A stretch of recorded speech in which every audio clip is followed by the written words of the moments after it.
see there are a lot of different generations, different levels of how long you've been in the workforce, what trends maybe you've seen along the way. We've got one. Are you a millennial? He's younger than I am. So you guys are probably pretty fresh to the workforce. How long have you been in the workforce? 8 years. Okay. About 7 or 8. Okay. So if you've been in the workforce for at least about 15 to 20 years, you guys have probably noticed there's been a shift in how things happen in the workplace. What does that look like? What are some changes that you've seen? Everything's computerized. Yes. We've got a lot of technology now, right? We're so connected. We've got emails, texting, social media, laptops, smartphones, tablets. We're just connected all the time, right? It's almost hard to turn it off, especially if you're a leader. It's like you take it home with you. You're connected at all times. You're always answering emails and things like that. But think about for these millennials, they've had that technology for the majority of their lives. So that's all that they know is how to be connected all the time. And so with that shift of the technology, the workforce is becoming more collaborative. And we've kind of shifted away from this command and control type situation we used to have, where you'd have one leader kind of calling all of the shots, and you sort of just do what you're told. You don't ask questions, right? Remember how that used to be. And now there's a lot more leaders in the workplace. There's a lot more kind of individual teams, and everybody's collaborating together. Everybody's weighing in. So to be a leader now is almost like being a quarterback, because you're part of the team. You're not kind of sitting back on your pedestal anymore. You're in there with the team, playing the game with the team. You're still calling the shots, but other people are kind of weighing in on which direction we're going to take. And now there's this shift for an HPLT environment. Have you guys heard about this? A high performance leadership team? So essentially what that means is that the environment becomes so collaborative and so self-sufficient that the leader can then step away and the team continues on with business as usual, because they hold each other accountable now. The team members are holding each other accountable. They don't necessarily need a leader to keep them in place. So today, I'm going to give you a tool of how do we get there? How do we get from where maybe you are now, or some styles of leadership that perhaps you've been used to in the past, to kind of this new collaborative environment? And we're going to do that through a model called SERVE. Now, it does mean servant leadership. You guys have probably heard this servant leadership thing being tossed around as collaboration has become more popular within the workplace. But today, what I'm going to use is an acronym, SERVE, that will give you some tools. Now, I would love to take credit for this acronym, but it actually comes from Mark Miller of Chick-fil-A Corporate and Ken Blanchard, who's written a ton of leadership development books. And they wrote a book together about 10 years called The Secret, What Great Leaders Know and Do. And so that's where the SERVE model comes from. Now, I actually teach a workshop, a full-length workshop on this particular model, and so I've added some stuff to that model of how to really kind of apply that practically in your environment. Today you're going to get the highlights, so I'm going to zip through this really fast today, but if you have any questions, I've given out my information. You feel free to email me or whatever. So we're going to start with S. S is see and shape the future. See and shape the future. So essentially that's casting vision for your team. It's letting them know that we have some goals and how to get there. But first of all, they have to know what the goals are. You have to let them know where we're heading. So think about playing a game. Any game, it can be a sports-related game, it can be a board game, but any game that you play, you typically have 2 teams or 2 opponents, right? But imagine playing that game and not keeping score, or not knowing when one side has won or lost. Or does anybody in here run? Any 5Ks, marathons? I do so. So imagine setting out for a race and not knowing where the finish line is. So in either of those situations, what would happen? You run forever. Until eventually what? You give out. That's what happens to our teams. When they don't know what the goals are, they keep going and going and going. They don't know what the purpose is, and eventually they go, what's the point? And they quit. right? So we've got to cast that vision for them. We've got to give them some goals. We've got to connect them to a purpose. The big thing with the millennial generation coming up is they like to be tied to a purpose. They like to know that what they do matters. Why am I even here? So how do we do that? Well, first of all, it's through role clarity. So giving them the rules of how to play the game. What can they do? What can they not do? What are their boundaries? What are they empowered to do or make decisions about? And what decisions do they need to seek other authority or help on? Give them the rules to play the game. Outline it very specifically in black and white. Put it in writing. You sign it, they sign it, date it. Then file it away. That's going to help clear up a lot of confusion from the get-go because you've told them how to play the game. You've given them the boundaries within which they can perform. And then if you have issues later, you can pull that out and say, hey, remember when we talked about this? This is one of the expectations that we discussed. Where are you not clear? How can I help you? Okay, so that's role clarity. The second thing is smart action plans. And I'm told that you guys know a lot about smart action plans, so I'm not going to unpack what each of those letters means in that acronym. But do know that all 5 pieces must exist in order for it to be successful. So if you haven't made the action steps in such a way that you can check them off or measure them, then you probably haven't been specific enough and you will fail. If you don't assign a timeline or a deadline, your team won't be accountable and you will fail. If you don't tie into an overarching goal or a value or something that makes it relevant for each person, they will not deliver and you will fail. So you have to have all 5 pieces: specific, measurable, actionable, relevant, and timely. They all 5 have to be there. If you say, well, we've done action plans before, smart action plans, and it didn't work, I guarantee one of those pieces was probably missing. So all 5 have to be there. And then the third thing is to replenish the vision. So if I were to take a bucket of water and set it out here in the room and leave it for some amount of time, what would eventually happen to the water? Evaporates. What if the temperature in here gets warmer? Goes quicker. What if I take it and I set it outside on a cold day like yesterday, it's 30 degrees outside, and I sort of close the door and forget about it and leave it? Freezes. Same thing happens with our teams. The vision will evaporate. It'll leave their brains. And if you turn up the temperature, it gets stressful. It gets busy. It's your busy season. You're short-staffed, and so everybody's overworked. They're going to forget faster because that's not top of mind anymore. What's top of mind are these fires in front of them. And if you set it aside and you don't talk about it, it'll grow cold and it'll go nowhere. So you have to constantly replenish that vision. Talk about it over and over and over again. So that's how we see and shape the future. It's through role clarity, smart action plans, and replenish the vision. So our E is engage and develop others. Engage and develop others. In order to be the most effective team, you have to engage your team members and you have to give them opportunities for development. How do we do that? The first thing is you have to play to their strengths. So you have to uncover what they're good at. Everybody is good at something. Everybody is good at something. Now the trick is there something that they're good at what you need for your team? That's a different question that you've got to figure out. But know that every single person has a gift or a talent that they can provide. It's your job as a leader to discover what that is. Look at what they gravitate towards. What do they do really well and with ease? What do they seem to like to do? What do they sort of offer themselves or volunteer to do often? And use that to the advantage of the team.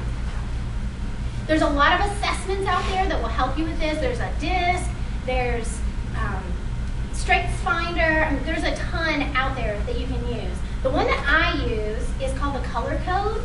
And I've got a website on my information for you, coloryourcharacter.com, that kind of talks about that a little bit more. But the reason that I like it is it's really simple. There's 4 personalities. There's a color for each one of them. It talks about the personality traits and kind of the strengths and talents that they lend. But more importantly, it talks about the motivation behind that. So why do they do that? Why is that their particular set of traits? Why is that their talent? And so that's what I love about it. But regardless of which one you use, it's your job as a leader to tap into that. Because when you can use those strengths, when you use what they're good at and what they like to do, they'll be more engaged, they'll be more passionate, and ultimately they'll do better work for you. The second thing is ask versus tell. And this is one of the hardest things to teach leaders, new leaders and existing leaders, because it's a shift in how we engage with our team members. Ask versus tell. So how many of you like to be told what to do? Do you really? Yeah, right. So imagine if you're having a conversation over here to the side, an A-B conversation, right? See your way out. And somebody kind of overhears a piece of the conversation and thinks that they know the best thing for you to do. Oh, I've got the best advice. And they just kind of charge into the conversation and immediately start giving their opinions and what you should do and how to handle that situation. Not knowing the background information, not knowing the story that kind of started off the whole conversation. Just, this is what you need to do. How does that feel? Have you guys had that happen? Yes. Do we like that? No. So why do we do it to our teams all the time? We just see something wrong and we immediately go, you need to fix this, and that's how you need to do it. We don't like that. Today's workforce does not like that. So instead, take a moment, step back, and ask some good questions to find out what's going on. What is this situation? Get some perspective. Stick to the open-ended questions. Who, what, when, where, why, how. Questions that require more than just a yes or no answer. Questions that are really going to give you the information that you need to give the best advice. So ask before you give that corrective action. And the third thing is to provide challenging opportunities and developmental plans. Whether they like to admit it or not, everyone likes to grow and develop in some capacity. We're just hardwired that way. We like challenges. And there's a ton of surveys out there that have shown that what employees need and want most is challenging experiences and opportunities for growth and development. They need to know that what they're doing matters, that they're going somewhere. And for sure, the people that care most about your business and care most about the work want this the most. They've got that fire. Tap into it while it's still hot. Because if you let that fire go out, you might not ever get it back. So you've got to continually provide them with these opportunities for growth and development, challenges. They need to always have 2 to 3 things that they're always working on. Now you can start with an annual developmental plan. I know a lot of places do that. Do you guys do anything like that here? Some do, some don't. Like an annual developmental plan, like a personal developmental plan. So a lot of places do that. So what happens is they'll talk about it in January, they might revisit it halfway through the year, and then they'll talk about it next January. You have to talk about it more frequently. Remember that vision? It diminishes. You have to keep revisiting it. I highly recommend monthly if possible. Bi-monthly is okay. Quarterly at worst. The more frequently you talk about it, the more you're going to keep them engaged and excited about it. You'll keep that fire lit. And you can change the course of direction if you need to, because you might get into that and go, this isn't really where we need to go for the year. Let's shift course. But if you wait 6 months or a year, they're either going to forget about it and not make any progress at all, or it's not going to be the progress that you want to see. So we have to revisit it more frequently. So that's how we engage and develop others. So our next piece is R. Reinvent continuously. What do these brands have in common? Blockbuster, Radio Shack, Border Books. They closed. Why did they close? Do we still rent movies? No. Kind of. We do, but we do it in a different way. We stream. Blockbuster didn't get on board with that. We still buy technology, but we didn't want the technology that Radio Shack had. They failed to provide new things that tied into today. They didn't stay relevant. They didn't continuously look for that new way to keep people buying in. If you always do what you've always done, you'll always get what you've always gotten. Have you guys ever heard that? So if you keep doing the same things, you're just going to be stuck in this cycle, getting the same results that you've always gotten. In order to break out of that, you've got to be willing to try something new. Go out on a limb. Try something different. I know we've never done this, but let's just try it and see what happens. So, as a leader, how do you reinvent yourself? Continuing education. Read the books, read the blogs, read the articles, listen to the podcasts, attend some classes. Stay ahead of what the trends are in the workplace, in your industry, what it means to be a leader, because that's changing. So it's keeping yourself relevant in that way. As a brand, it means staying abreast of what the trends are in your industry, the technology that exists, because it's happening at lightning speed.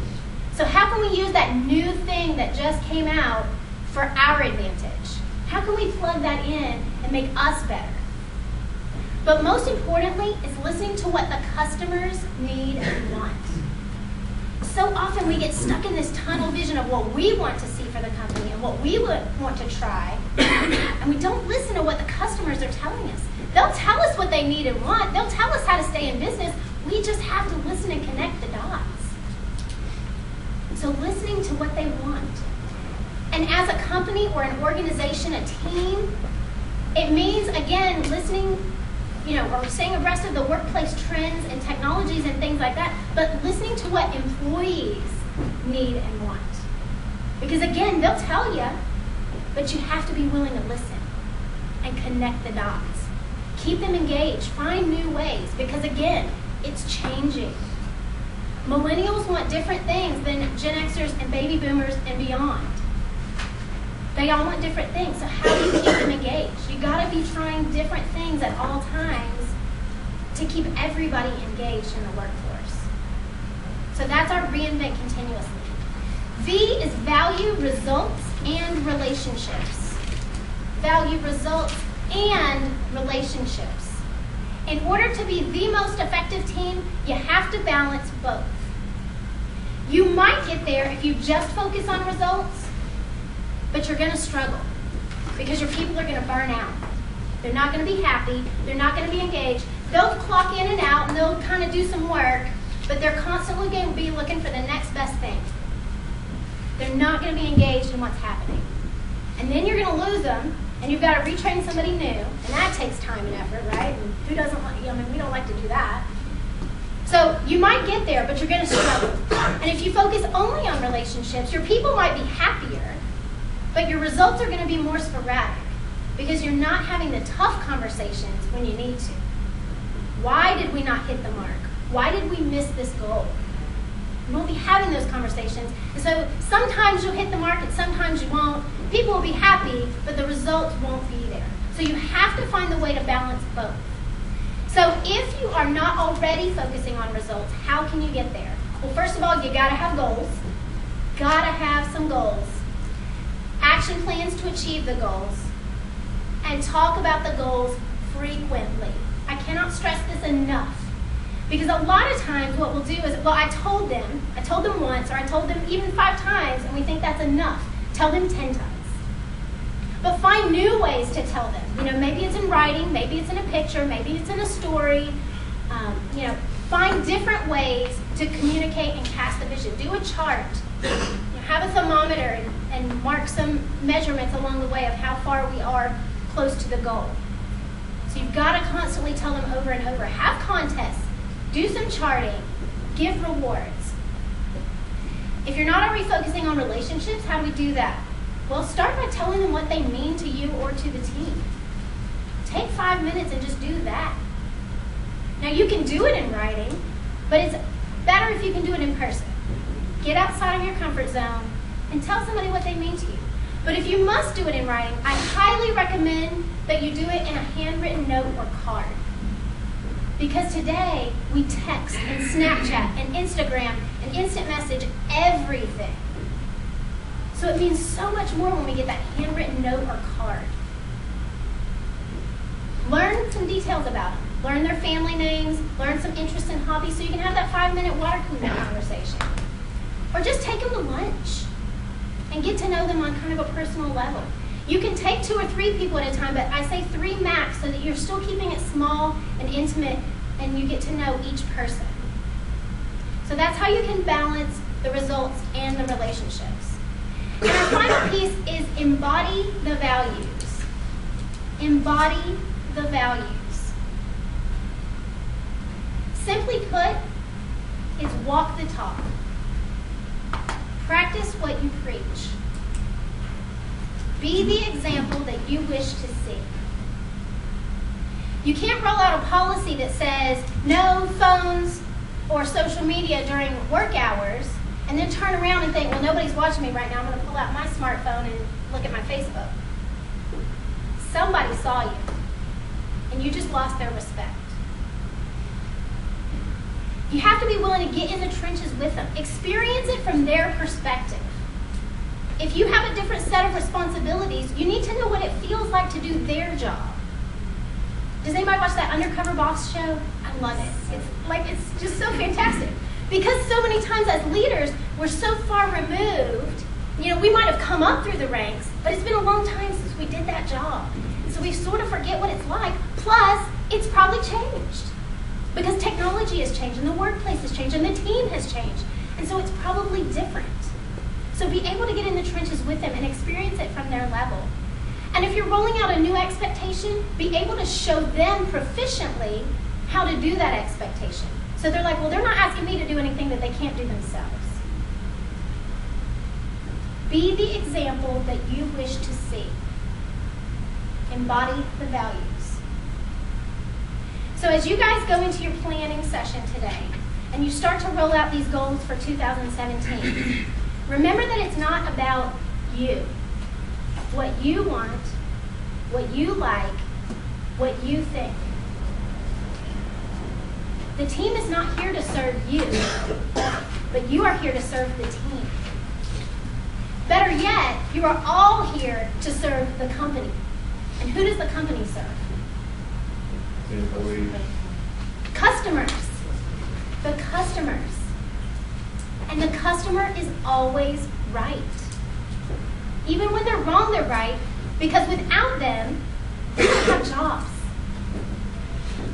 So what if we change the mentality of the workplace that we are here to serve the customers?